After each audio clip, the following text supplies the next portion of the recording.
Essa questão aborda a identificação de objetivo do texto, que é um tipo de cobrança muito frequente nos vestibulares, principalmente no Enem. Então, temos que ficar atentos. Quando vamos observar isso, é interessante perceber para qual sentido as informações de um texto estão sendo direcionadas.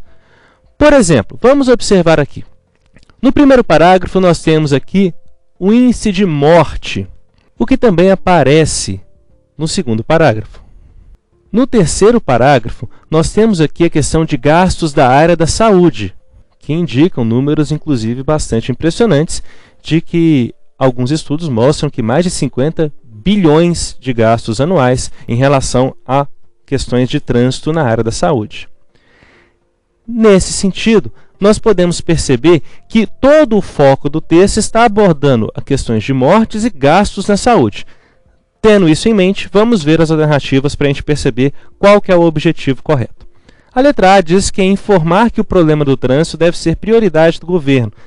Não se está abordando nesse texto primordialmente a ideia de que deve ser prioridade ou que não deve ser prioridade, ou mesmo a ideia de que há falta de prioridade em relação a isso.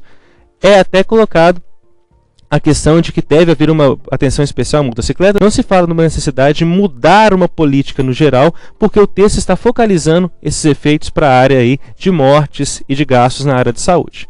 Embora se possa tirar essa conclusão a partir de um pensamento que nós temos sobre o assunto, não é isso que no trecho que nós temos do texto é afirmado. Portanto, não podemos marcar a letra A. A letra B diz que seria alertar sobre um número preocupante de acidentes do trânsito no Brasil. O foco aqui não é o número de acidentes de trânsito e nem quer apenas alertar. Portanto, também não podemos falar isso. A questão é muito mais voltada para as mortes e aos gastos, não o número de acidentes. A letra C diz que é comparar a realidade do trânsito brasileiro com o de outros países no mundo. Nós não temos aqui uma comparação explícita, uma aproximação ou distanciamento de realidades colocadas lado a lado. Portanto, isso não pode ser afirmado. A letra D diz que seria denunciar a imprudência dos motociclistas que causam muitos acidentes. Apenas no último parágrafo fala-se a questão de precisar de uma atenção especial aos motociclistas, mas não dizendo que porque eles são imprudentes. Isso não é afirmado no texto, portanto não podemos trazer essa conclusão para essa alternativa.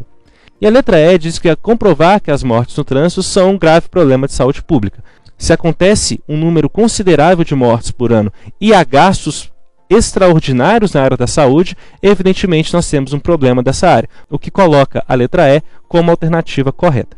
Nesse sentido, fica claro que a nossa resposta ficará na letra